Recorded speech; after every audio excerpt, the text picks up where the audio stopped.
যে লাজুকে সুদেব পশুর মতো অত্যাচার করে ঘরছাড়া করেছিল, আজ সেই লাজুই কিনা খুনি বনলতার জীবন বাঁচাতে অপারেশন থিয়েটারে দাঁড়াল।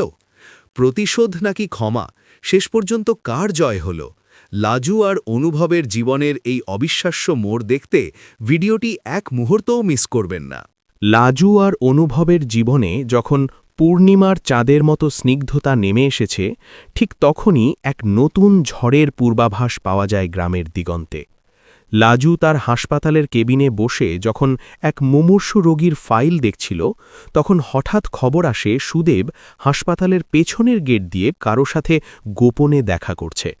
লাজু প্রথমে বিষয়টিকে গুরুত্ব দিতে না চাইলেও অনুভবের কানে খবরটি পৌঁছতেই সে কিছুটা চিন্তিত হয়ে পড়ে।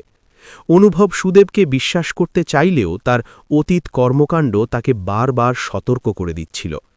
একদিন গভীর রাতে যখন পুরো গ্রাম নিস্তব্ধ, তখন হাসপাতালের ওষুধের স্টোররুমে আগুন লেগে যায়। সুদেব নিজের জীবন বাজি রেখে আগুনের লিলিহান শিখা থেকে মূল্যবান সব যন্ত্রপাতি আর জীবনদায়ী ওষুধ বের করে আনে। গ্রামের মানুষ অবাক হয়ে দেখে যে সুদেব একদিন ধ্বংস করতে চেয়েছিল, সেই আজ রক্ষাকর্তার ভূমিকায় অবতীর্ণ হয়েছে।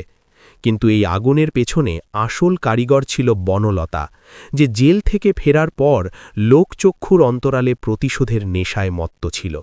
বনলতা জানত লাজুর সবচেয়ে বড় গর্ব তার এই হাসপাতাল, আর তাই সে সুদেবকে ফাঁসিয়ে এক ঢিলে দুই পাখি মারতে চেয়েছিল। সুদেব যখন অগ্নিদগ্ধ অবস্থায় হাসপাতালের বেডে শুয়ে যন্ত্রণায় কাতরাচ্ছিল, তখন লাজু নিজের হাতে তার চিকিৎসা শুরু করে। সুদেবের চোখের জল আজ আর অপরাধবোধের নয়, বরং এক অদ্ভুত শান্তির ছিল। সে লাজুকে ফিসফিস করে বলে, বনলতা দিদি ফিরছে, ও তোমার ক্ষতি করতে চায়। লাজু বুঝতে পারে লড়াই এখনও শেষ হয়নি।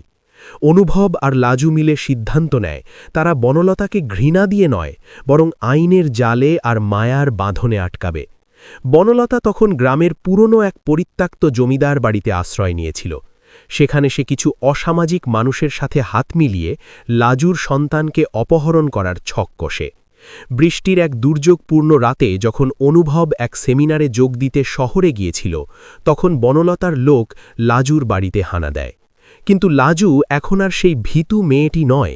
সে গ্রামের মহিলাদের নিয়ে একটি প্রতিরোধ বাহিনী গড়ে তুলেছিল, যারা লাঠি আর মশাল নিয়ে বনলতার বাহিনীকে ঘিরে ফেলে। বনলতা যখন বুঝতে পারে তার চারপাশ বন্ধ, তখন সে লাজুর সন্তানের গলায় ছুরি ধরে শাসাতে থাকে। লাজু শান্ত পায়ে বনলতার সামনে গিয়ে দাঁড়ায় আর বলে, দিদি, তুমি তো মা হতে চেয়েছিলে, তবে একটা শিশুর ওপর কেন এত রাগ? তুমি কি চাও তোমার শেষ জীবনটাও অন্ধকারের গ্লানিতে কাটুক? বনলতার হাত কাঁপতে শুরু করে। লাজুর চোখের সেই তেজ আর মমতার মিশ্রণ তাকে স্থবির করে দেয়। ঠিক সেই মুহূর্তে পুলিশ নিয়ে অনুভব সেখানে উপস্থিত হয়। বনলতা আত্মসমর্পণ করতে বাধ্য হয়, কিন্তু লাজু পুলিশকে অনুরোধ করে যেন তাকে সংশোধনাগারে পাঠানো হয়, যেখানে সে তার মনের বিষ ঝেড়ে ফেলতে পারবে। কয়েক মাস পর সুদেব পুরোপুরি সুস্থ হয়ে ওঠে এবং সে সিদ্ধান্ত নেয় সে হিমালয়ের পাদদেশে এক আশ্রমে গিয়ে সেবা কাজ করবে।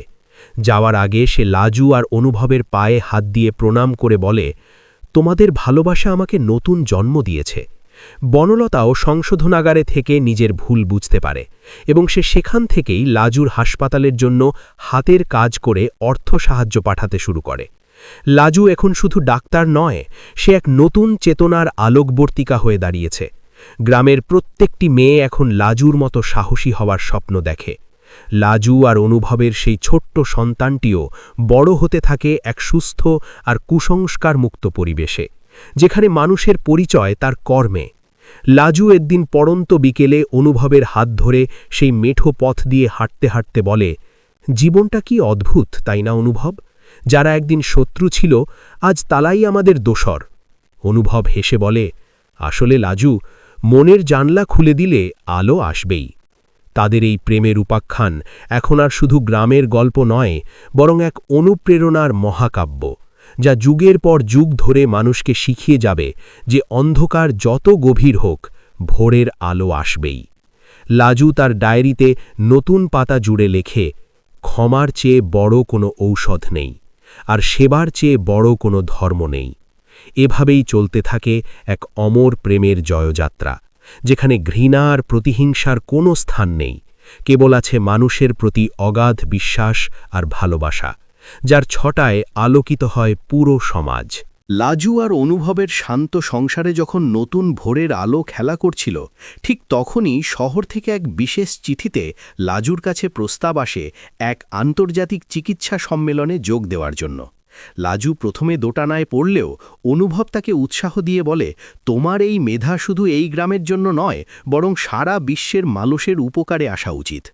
লাজু যখন বিদেশ যাওয়ার প্রস্তুতি নিচ্ছিল, তখন হঠাৎ খবর আসে বনলতা সংশোধনাগারে ভীষণ অসুস্থ হয়ে পড়েছে। লাজু নিজের সব কাজ ফেলে ছুটে যায় তার কাছে। সেখানে গিয়ে দেখে বনলতা এক মরণ ব্যাধিতে আক্রান্ত এবং তার হাতে সময় খুব কম। বনলতা লাজুকে দেখে কান্নায় ভেঙে পড়ে আর বলে, লাজু, আমি তোকে সারা জীবন শুধু কষ্টই দিয়েছি, কিন্তু আজ যখন যমরাজ শিয়রে দাঁড়িয়ে, তখন তোকেই আমার সবচেয়ে আপন মনে হচ্ছে।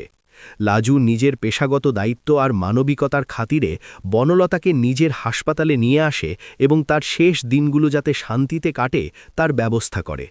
গ্রামের মানুষ শুরুতে বনলতাকে জায়গা দিতে আপত্তি করলেও লাজু সবাইকে বোঝায় যে ক্ষমা করাই মানুষের আসল ধর্ম। বনলতা হাসপাতালের বেডে শুয়ে শুয়ে দেখত লাজু কত ধৈর্য ধরে মানুষের সেবা করছে। সে অনুভবকে ডেকে বলে, ভাই, আমি যদি আরেকবার সুযোগ পেতাম তবে লাজুকে নিজের বোনের মতো আগলে রাখতাম। বনলতার মৃত্যুর আগে সে তার সামান্য যা সম্পত্তি ছিল তা লাজুর হাসপাতালের অনাথাশ্রমের শিশুদের জন্য দান করে দিয়ে যায়। বনলতার বিদায় লাজুকে স্তব্ধ করে দিলেও সে থেমে থাকে না। সে বিদেশের সম্মেলনে গিয়ে গ্রামীণ স্বাস্থ্যসেবা নিয়ে এমন এক বক্তব্য রাখে যা সারা বিশ্বের বড় বড় ডাক্তারদের মুগ্ধ করে। লাজু সেখানে প্রমাণ করে যে ইচ্ছা থাকলে পর্ণকুটিরে বসেও আধুনিক চিকিৎসা সেবা সম্ভব। লাজু যখন দেশে ফেরে তখন তাকে সম্বর্ধনা দেওয়ার জন্য পুরো গ্রাম ভেঙে পড়ে। এমনকি সুদেব, যে এখন আশ্রমে থাকে, সেও এক তোড়া বুনো ফুল নিয়ে লাজুকে আশীর্বাদ করতে আসে। সুদেব এখন পুরোপুরি অন্য মানুষ। তার চোখের সেই কুটিলতা আর নেই, বরং আছে এক শান্ত গভীরতা। সে অনুভবের হাত ধরে বলে, লাজু, আজ আমাদের গ্রামের ধ্রুবতারা। ওকে দেখে আমার নিজের পাপের কথা মনে পড়লে বুক ফেটে যায়। অনুভব তাকে সান্ত্বনা দিয়ে বলে, অতীতকে আঁকড়ে ধরে লাভ নেই সুদেব ভাই, বরং লাজুর এই কর্মযজ্ঞে নিজেকে উজাড় করে দাও। লাজু আর অনুভবের সন্তানটিও এখন স্কুলে যাওয়া শুরু করেছে। সে তার মায়ের কাছে রোজ রাতে গল্প শোনে এক লড়াকু মেয়ের, যে সমাজের সব বাধা পেরিয়ে ডাক্তার হয়েছিল। লাজু তার ছেলেকে শেখায় যে মানুষের সেবা করার চেয়ে বড় কোনো পুণ্য নেই। একদিন রাতে প্রবল ঝড় বৃষ্টিতে যখন গ্রামের বিদ্যুৎ চলে যায়, তখন হাসপাতালের ইমার্জেন্সিতে এক গর্ভবতী মহিলাকে নিয়ে আসা হয়, যার অবস্থা খুবই আশঙ্কাজনক। লাজু মোমবাতির আলোয় নিজের সবটুকু দক্ষতা দিয়ে সেই অপারেশন সফল করে এবং একটি সুস্থ কন্যা সন্তানের জন্ম হয়। সেই দম্পতি লাজুর সম্মানে তাদের মেয়ের নাম রাখে লাজু। এই খবর শুনে লাজুর চোখে আনন্দের জল আসে।